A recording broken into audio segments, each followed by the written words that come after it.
basically the Internet of all things is this internet that connects and controls all of these. So think about it. Communication has already happened. How do you communicate nowadays? Do you send letters? No, I doubt it. Do you send emails, send texts, send messages, voice messages, Zoom, all that kind of stuff? Yeah, so that's the revolution in communication. That's kind of led the charge. The next one is renewable energy. So we see in Europe and China this huge move towards pushing out of fossil fuels and pushing into renewable energy. Granted, there's still a need for fossil fuels in the next 10 to 20 years, but the need for those fossil fuels is to fuel this new renewable energy industry. And lastly is this internet-controlled transportation. So you see this with companies like Tesla and Elon Musk, and this idea that in the next 10 to 20 years, we're going to have self-driving cars. So basically, this huge industrial revolution is happening in conjunction with the change in monetary system. And the reason this change in monetary system is happening, and this is where Bitcoin becomes so important, because in a world of Internet of all things, in a world where our lives are basically based on technology and internet infrastructure, we need a monetary system that is internet based, right? We need a great financial reset that is based upon this Internet of all things that we're moving into. Hello, friends, and welcome to another episode of Couple of Lattes with your host, me, Jacques Massey. I'm on a mission to give people wings and roots, and Couple of Lattes is a podcast designed to offer simple solutions to your perceived problems, empowering you to take charge of your life. Couple of Lattes brings powerful conversations with some of the most insightful people in the world straight to your ears. You can listen to new episodes every Monday, Wednesday, and Friday on your chosen podcast platform, and you can even watch it on YouTube. Anyway, time to create some purpose and find some meaning in your life with this episode of Couple of Lattes.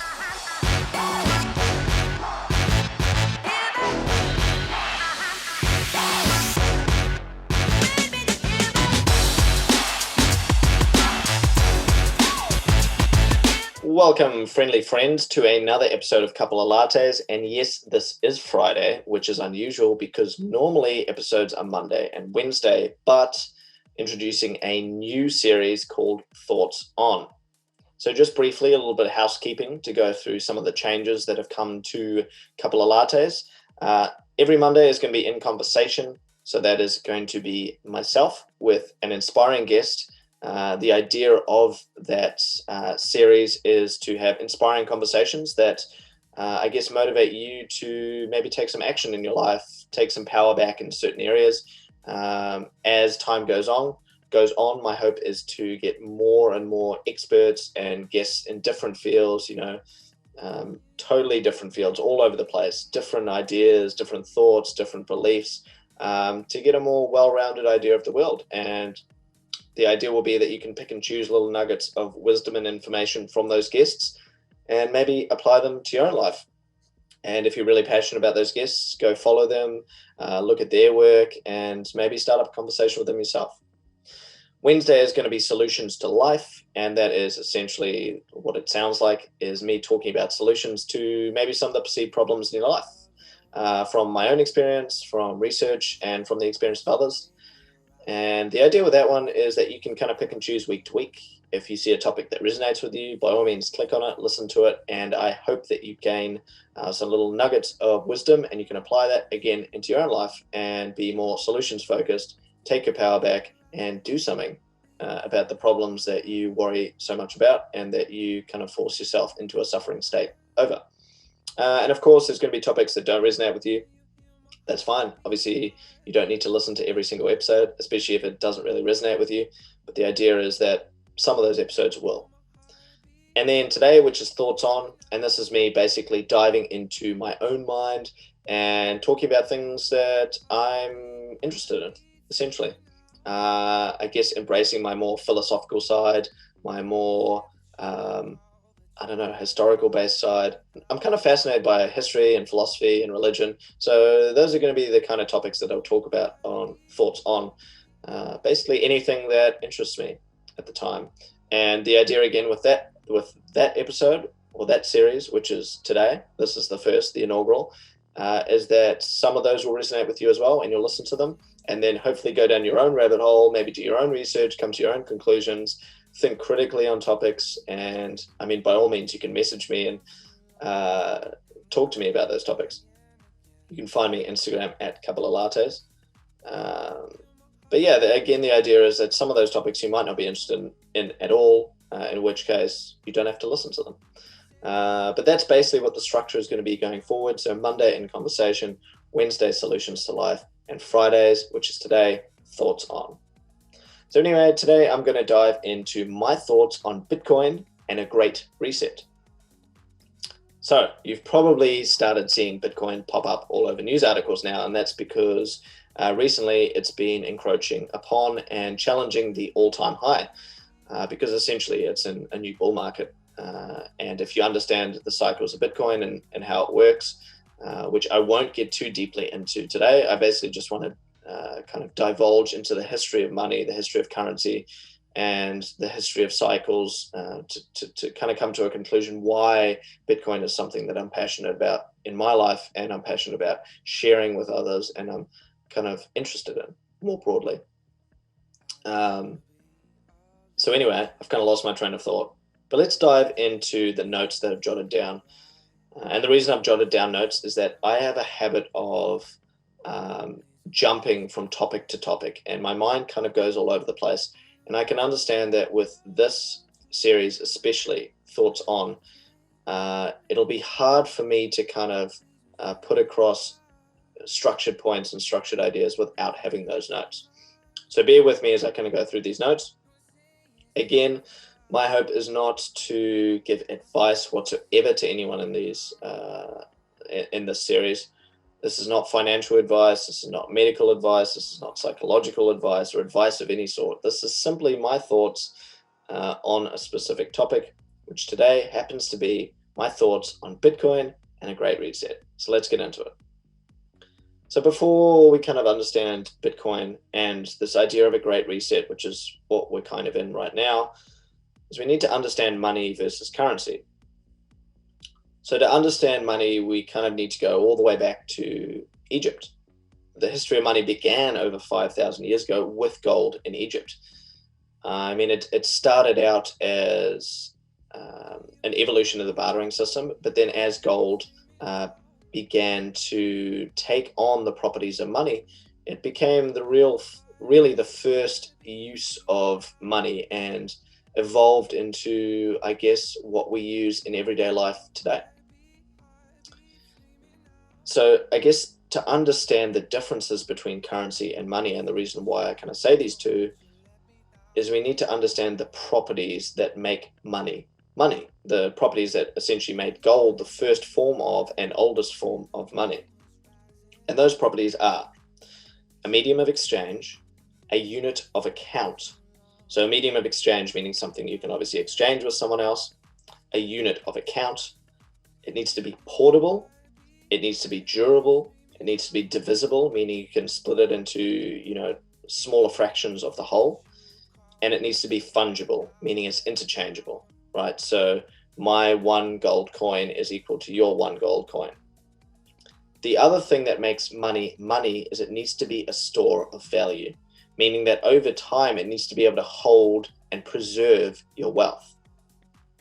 Now, this is where the difference between money and currency comes in, and this is why I don't refer to Australian dollars or US dollars or Canadian dollars as money. I refer to those as currency, because although they are a medium of exchange, a unit of account, they're portable, they're relatively durable, they're divisible, and they're fungible, they are not a store of value.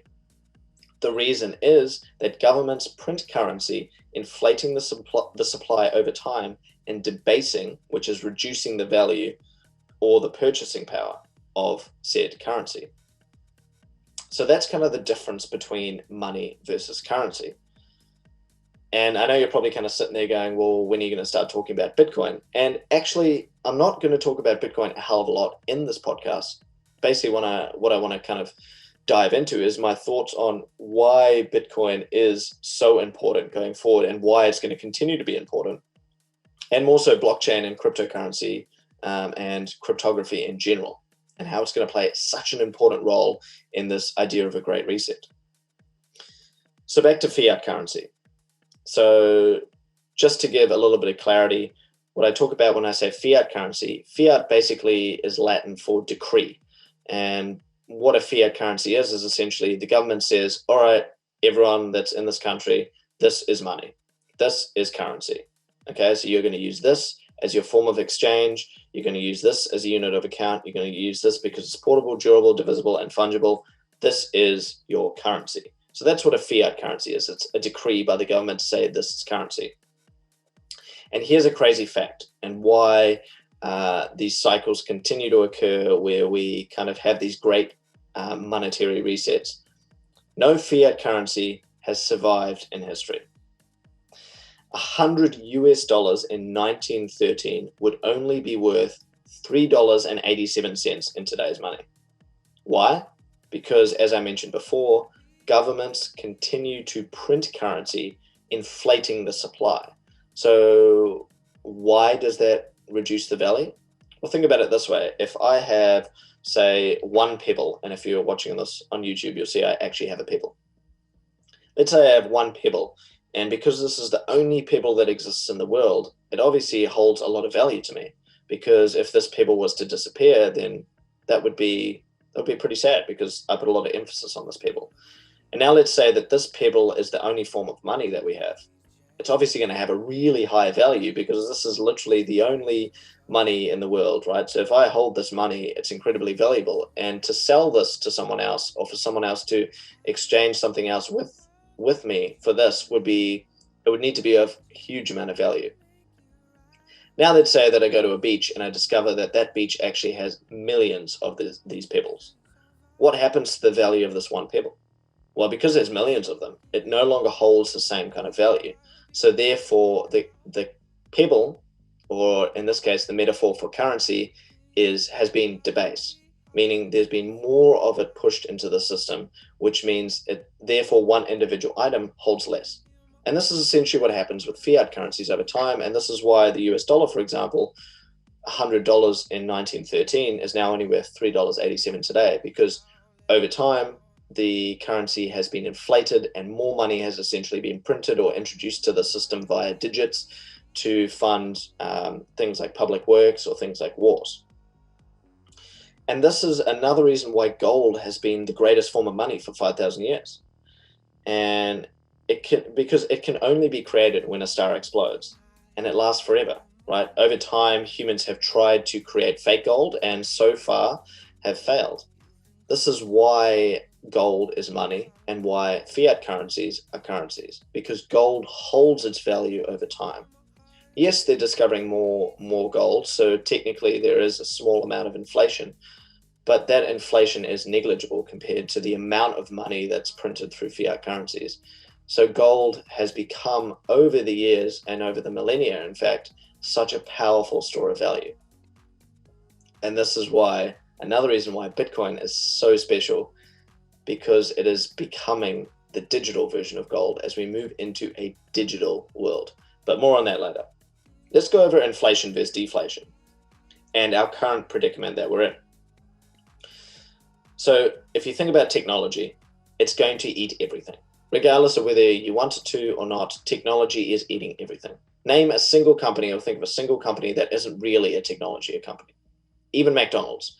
Everything that runs in a McDonald's store to create those cheeseburgers, to create that Big Macs, it's based upon technology. Technology literally eats everything. And when you think of technology, it is by nature deflationary. So what that means is that value over time comes down, versus inflationary, where the value of something doesn't come down, but the cost to produce or the cost of that comes down, right? So if we go back to our inflation example of $100 in 1913, now being worth $3.87, in a deflationary world, it would be the opposite, right? In a deflationary world, that $100 in 1913 might be worth $387 now, because there's less of something, there's less cost with technology. So over time, the price reflects, right? I hope that makes sense. Essentially, they are the opposite of each other, right? Now, the problem with technology being deflationary and the problem that technology is able to deflate prices, that's what I was trying to say before, over time, because it becomes easier to manufacture things, because it becomes easier to do things, and because there's less cost associated with doing those things, um, is that we live in a financial system, or with a financial system that is inflationary by nature. So the two are colliding, and that's where one of the big things that's causing this need for a great reset is that technology is exponentially creating a deflationary environment in terms of the goods that we have, the things that we use, the cost of anything technology based. But the money system is exponentially inflating, meaning that the two are basically bumping heads, right? While technology is deflating things, our money supply is inflating. So it's creating this kind of gap where people have more money that is worth less, so they have less purchasing power, and tech is making things cheaper for people, but the monetary system is not working in conjunction with that deflationary system, if that makes sense. I hope that makes sense. So essentially, with tech eating everything and it creating this deflationary environment, and our money system just not really working with technology, we're kind of bumping heads, right? And what I mean, I guess, to expand upon tech being deflationary is, think about your iPhone, for example. Pick up your iPhone or your Galaxy or whatever you have, and you'll notice a plethora of apps on there that are completely free. Completely free. They cost you nothing. That is an example of deflation, right? Over time, we've made it cheaper for ourselves to basically access the basics of living. You know, if I look at my phone right now and I'm opening my phone, like, I have a calendar app that's totally free. I have an email account that's totally free. We used to pay to ship mail or send mail. Right now, like, it's totally free. It happens instantaneously. I have a bunch of social media apps that are totally free. I have music that streams to my ears for $11 a month. It used to cost $30 or something for a CD, and that might get me through a week. I have a video streaming service, which is completely free. That is deflation, right? Tech is deflationary by nature. It makes things cheaper and improves our purchasing power, because with things being cheaper, we can essentially buy more with it. But the problem is the monetary system doesn't suit. So we're kind of at this point now in time where technology is eating everything, but the monetary system is lagging behind, and it needs to evolve and to change. Now, I just want to kind of go into deficit spending a little bit. So this is along the lines of inflation and deflation, and I kind of want to clarify what it is. So basically, what deficit spending is the amount by which spending exceeds revenue. And this is something that governments are really good at doing. And this creates inflation by nature, because you need to inflate the currency, you need to print more money in order to pay for the deflationary or the deficit spending the deficit spending that you have. So building new public works, building schools, building roads. So that's deficit spending. The next thing I kind of want to go into is this idea that history suggests to us that there is consistently over time these great resets or these financial resets. So I get that a lot of people are worried and they're freaking out and they're going, oh my God, this is the end of the world and this must be a conspiracy against us and we're all going to get obliterated from the face of the planet. But if you look at history, it's happened over and over and over and over again. Monetary systems change, and it's happened throughout history. When you look throughout history, even as far back as ancient Greece, you can see that this is not a new thing that we're facing. This is just a cycle coming into fruition.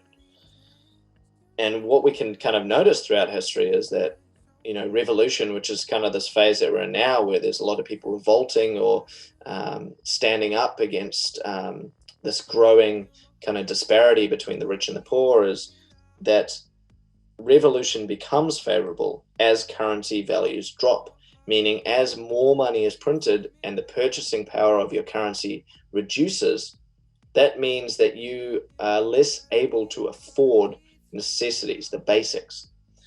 And once that drops below a critical level, revolution becomes favorable. And we tend to see around that level being around 40% of your income going towards paying for food. Once it kind of goes over that threshold, once you kind of 45, 50, 60% of your income is going towards just food alone, revolution becomes favorable, because if you can't afford to feed yourself, then the idea of revolting against the system or wanting to change the system becomes much more enticing, I suppose you could call it. So anyway, let's move into, I guess what I'm trying to do here is evolve the idea behind what's happening with this Great Reset, and why I've kind of dove into this idea of Bitcoin being such an important part of the future system that we go into. So what I want to dive into now is monetary systems and the Great Reset, essentially. And what I want to do is go through empires, the rises and the falls of, and kind of disclose history and how these Great Resets have continued to happen over and over again over time, and what we can essentially learn from them. So between 680 to 630 BC, gold becomes money in Greece, which I guess was the birthplace of free markets and taxation. So free markets being, markets where businesses and companies exchange goods and services, versus taxation, which is done by the government in order to fund public works and essentially improve people's ways of life. And what we discovered in Greece during this time is it was kind of the first example of the 7 stages of empire, which have played out over and over and over and over and over and over again throughout time, through the Roman Empire, through the Dutch Empire with the rise and fall of the Dutch guilder, through the Spanish Empire, through the English Empire, and now through the American Empire. We're kind of seeing the fall as we move into a different empire. What that might be, we're not really 100% sure of, but it looks to be it may be some form of Chinese empire. So those 7 stages of empire are: 1, a country starts out with good money. So historically, that's been gold and silver. Or it's been backed by gold or silver. So good money, money that holds its value. So remember, the difference between currency and money is that both of them are a medium of exchange. They're both a unit of account. They're both portable, durable, divisible, fungible, meaning they're interchangeable. But the thing that money has over currency is that it is a good store of value, meaning if you have a gold coin with a purchasing power in 630 BC, then today that gold coin will still get you roughly the same amount. It'll hold its value, versus currency, which is over time debased by the government as they print more money to fund public works. It doesn't hold its value, right? We understood that in the example with $100 in 1913, now being worth 387. So number 1 is a country starts out with good money, gold and silver, or potentially, as the future goes on and we move towards a more technological world, that may be Bitcoin or something similar. 2, as it develops, the country takes on more economic burdens, adding layer upon layer of public works. The 3rd stage of empire is as economic affluence grows, so does a nation's political influence. Expenditure increases to fund a massive military, because as political influence grows, politicians tend to think we need to protect what we have in terms of our economic affluence. Therefore, they fund large militaries. The 4th stage of empire is eventually that military is put to use and expenditure explodes. So if you look back over time, Greece went to war with, Athens, which is what I'm talking about in terms of the first, the initial form of money. That was Athens. They went to war with Sparta. They funded massively, had to fund that military in order to pursue those campaigns and to pursue those wars. And you can see that happening in the modern day, right?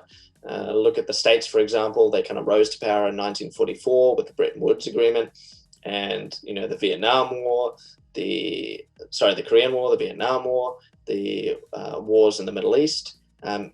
You can see that economically that was incredibly expensive. So they had to print and print and print money in order to fund these wars. And the fifth stage of empire is to fund the war. The government essentially steals wealth from the people by debasing their money, or nowadays currency, by creating more of it, right? And if you look back in history with Greece, what they did was they actually added copper to their gold. Essentially what they did is they mixed it 50-50. So instead of having 1,000 gold coins, they technically have 2,000. But the problem is Gresham's law comes into effect. So what Gresham's law means is that when people see that, okay, hold on, this gold coin has copper in it, I can tell by the color, I'm going to spend this money, but I'm going to hold on to my real gold coin because I know that that has value and I don't want to spend that, but I am going to get rid of this crappy money that the government's created. Right, so it doesn't actually end up having the same value. So all the government does is it reduces the purchasing power of their form of currency. So this is what the government does in order to fund these big wars and these big public works. And this is why you see these huge debt bubbles that occur. One that we're in right now where, governments like the States, for example, have tens of trillions of dollars worth of debt. I think they're sitting somewhere close to $30 trillion worth of debt now.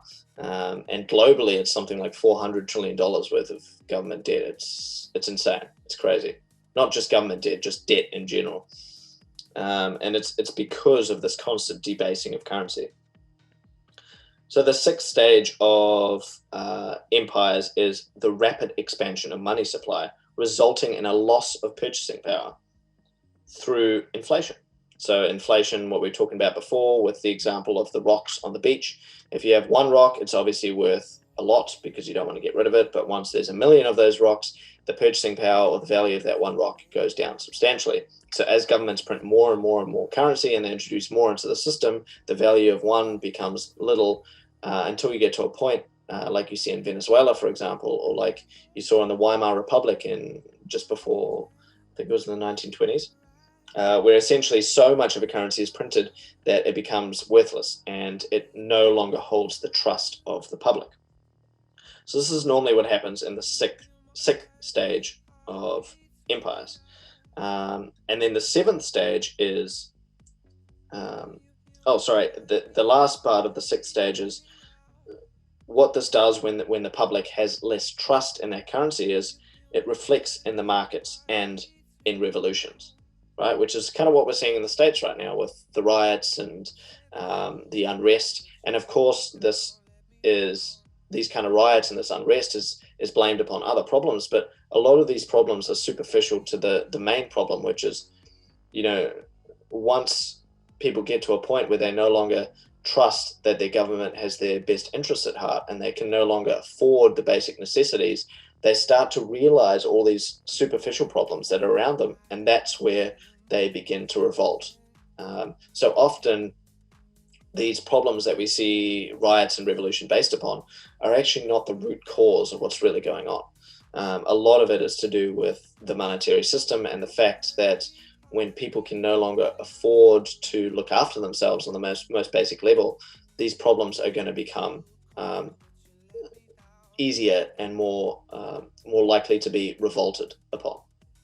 And the seventh stage of empires is a mass transfer from currency to real money occurs as the currency eventually destroys itself, requiring a monetary system reset. So this is kind of based around Gresham's law again, right?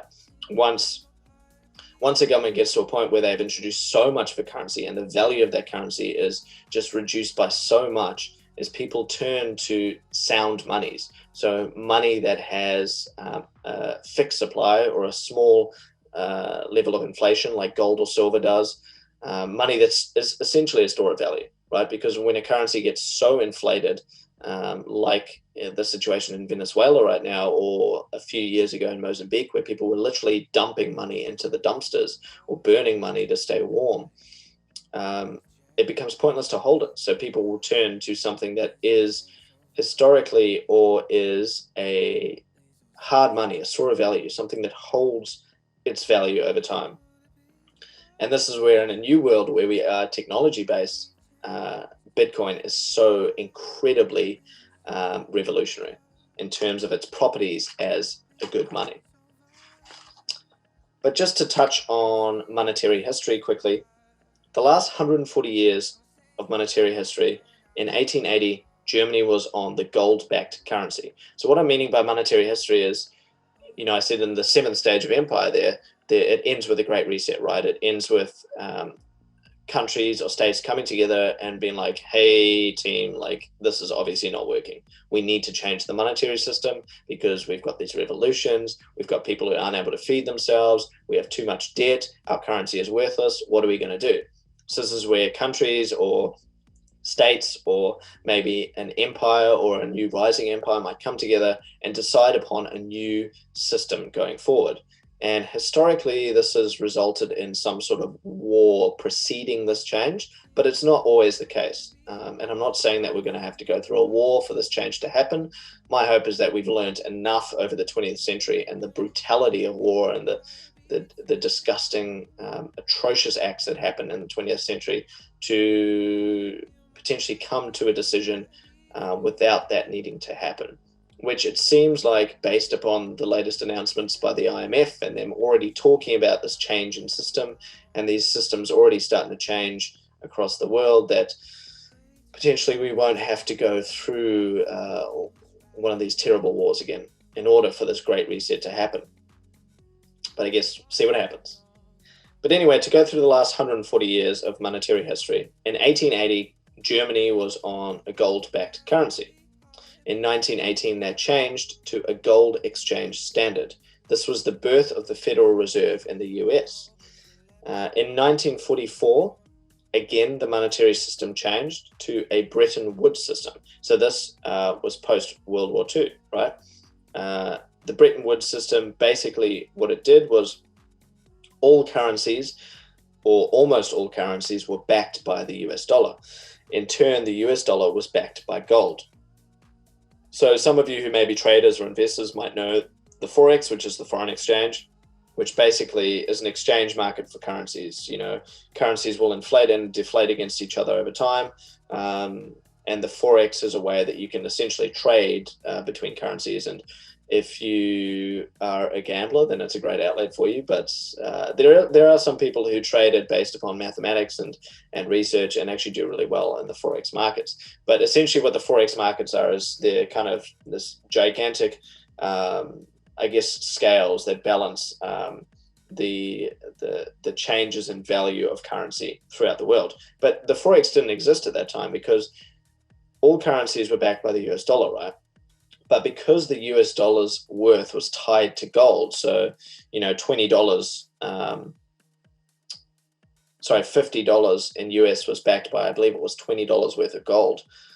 So the idea was that there was always gold in the vault that would be backing this created currency. So there wasn't really a need for a Forex exchange because all currencies were just pegged to the value of the US dollar, which was pegged to gold. So let's say I had, $2 Australian dollars, that would be backed by $1 US dollar, which would be backed by 0.1 ounce of gold or whatever the measurement was, right? So there was no need for Forexes because the currencies didn't fluctuate because they were all essentially backed to the US dollar, which was backed to gold. In 1971, this changed again because what happened between 1944 and 1971 is the US continued to print and basically inflate its currency and debase the worth of the US dollar to fund wars and to fund public expenditure. And basically what they were doing was they were shipping their debt out to other countries because they were continuing to print, but it got to the point where other countries were like, well, hold on, if $50 US is backed by $20 worth of gold and you've just printed millions of dollars, how can we trust that the amount of US dollars that you have in circulation is equivalent to the ratio of gold that you said it would be backed by? So what these countries started doing is they started drawing their gold out of the states. So they started pulling the gold out of the states. Now, at this time, the US had about 2/3 of the world's gold supply, and they lost 50% of it between 1944 and 1971. Because over time countries realized that, all right, the US was basically using this to its advantage, continuing to print and debase its own currency, while the world was kind of naive to this whole situation. So in 1971, and this is one of the biggest things that happened in the world, but is kind of not really known about, is Nixon went, all right, well, we're going to have to go off the gold standard, and have, for the first time in history, free floating fiat currencies, because he knew that if he didn't do that, countries would continue to pull their gold from the States, and they would basically end up with no gold, and the monetary system would completely collapse.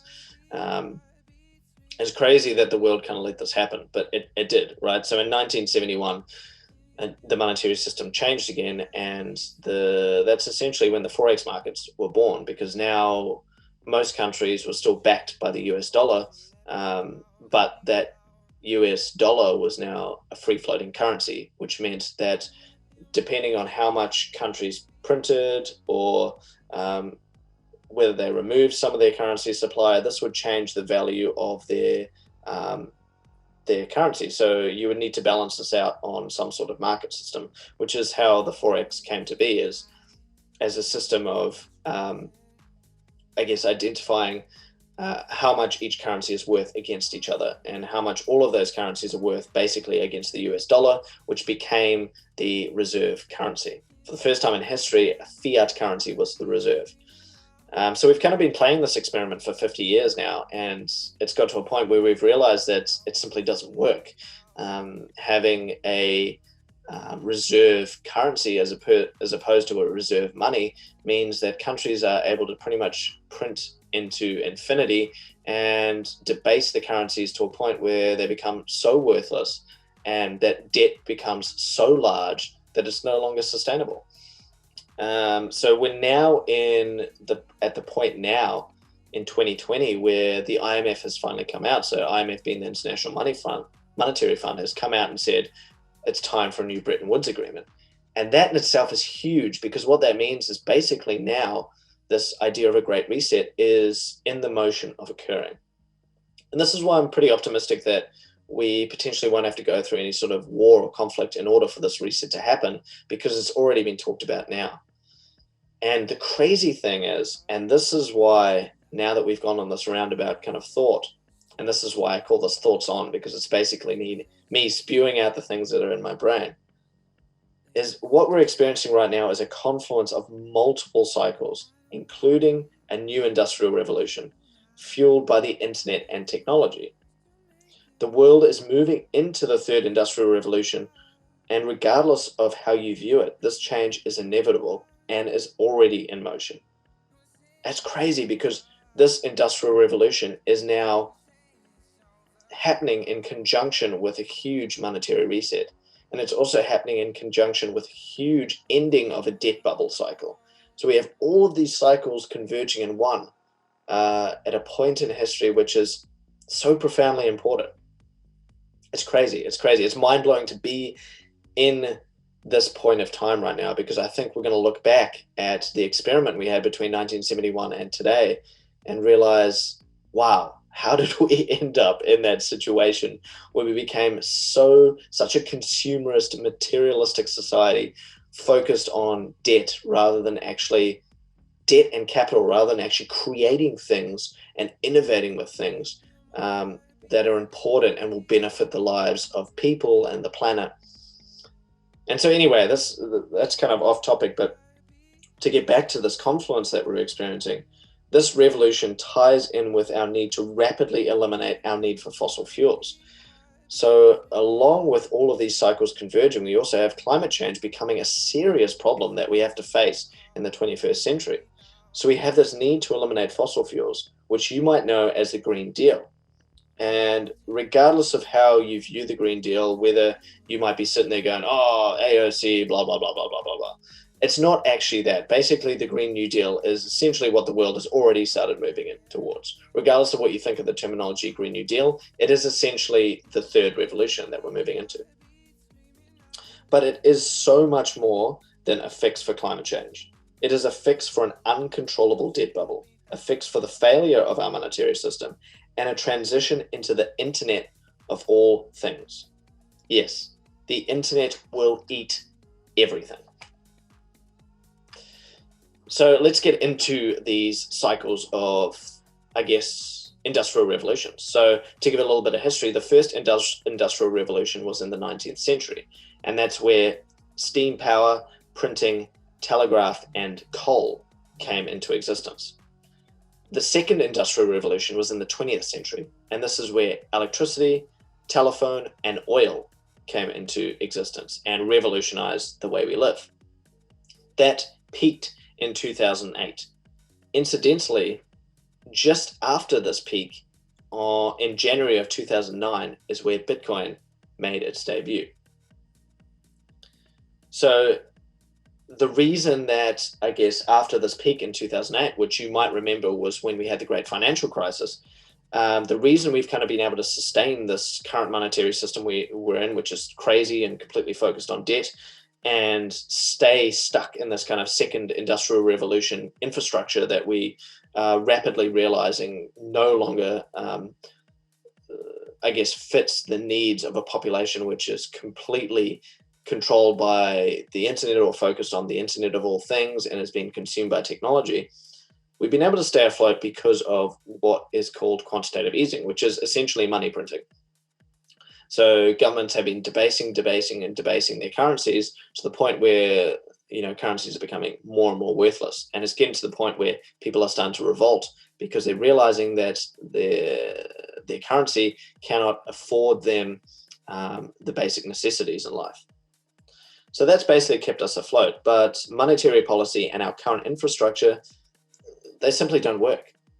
We cannot build the internet of all things and the technology that is so rapidly advancing on second industrial revolution or 20th century ideas. So that moves us into the third industrial revolution, which is now. And it's been happening basically since the early 2000s, which is the internet of all things.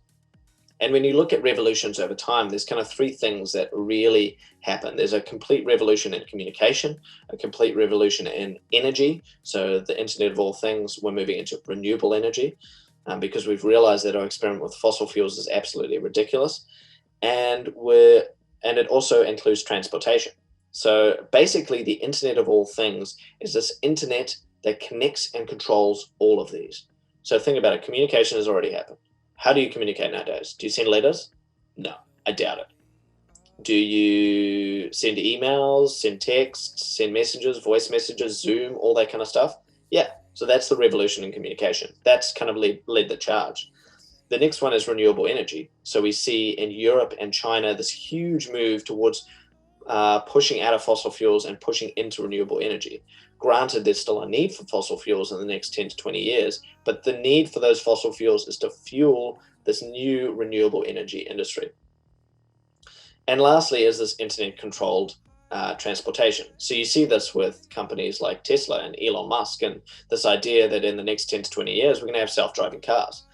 So basically, this huge industrial revolution is happening in conjunction with its change in monetary system. And the reason this change in monetary system is happening, and this is where Bitcoin becomes so important, because in a world of internet of all things, in a world where our lives are basically based on technology and internet infrastructure, we need a monetary system that is internet based, right? We need a great financial reset that is based upon this internet of all things that we're moving into.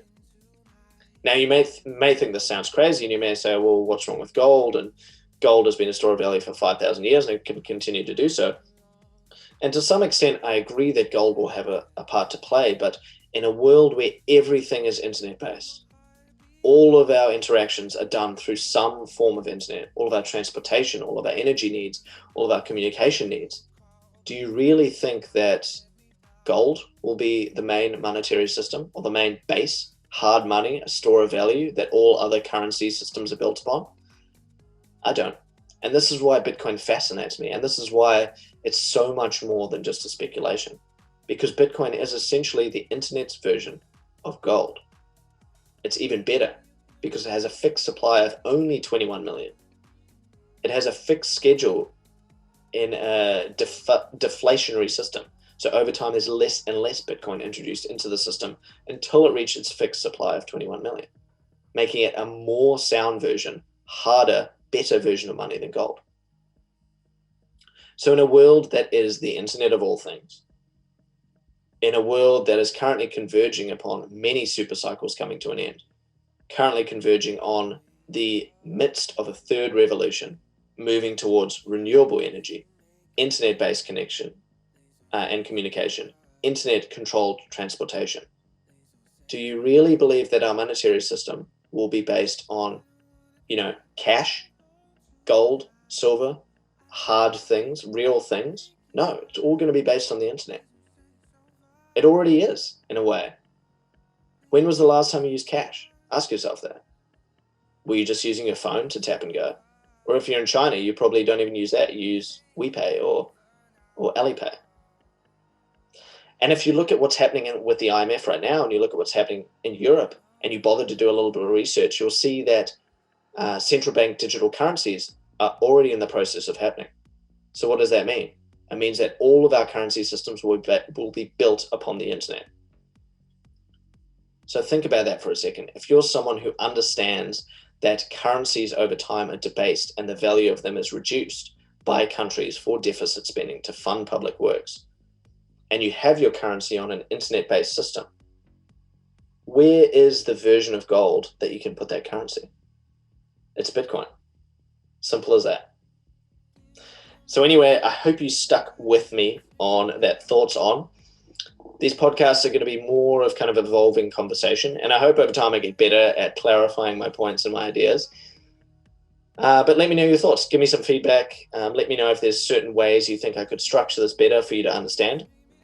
Or alternatively, let me know if this interested you and sent you down your own kind of rabbit hole to understand Bitcoin and industrial revolutions and maybe these great resets, or this idea that history repeats itself with these super cycles coming to fruition. But anyway, next week, I'm going to go over recency bias. And the reason I'm doing recency bias next week is I think that the reason a lot of people don't understand this, and the reason why we get so caught up in this pain and suffering of the moment, is because we have this tendency to focus on what's happened recently. And once we are able to get past recency bias, we're able to understand the history of things like I'm doing right now in this podcast. We're kind of able to have a bit of context about what's happening and allow ourselves to be less in a state of suffering and worry and more in a state of proactive, solution-focused action and thinking. So next week will be recency bias, and the following week I'm going to go more into the third revolution. So thanks for listening in, guys. Let me know what you think of this style of podcast. I look forward to coming to you next Friday with thoughts on recency bias. Hello again, friend. Thanks for listening to the entirety of that episode. I truly appreciate you tuning in. If you haven't already, please subscribe on whatever platform you're using. And if you're using Apple Podcasts, huge favor to ask you, can you please leave a 5-star rating, leave a comment, leave a review, and be sure to share this with anyone in your life that you think it'll impact positively. Each and every rating and review that we get on Apple Podcasts helps beat the algorithm and get the podcast out to more people. And I think these conversations are worth sharing. So thanks once again, and we'll see you in the next episode of Couple of Lattes.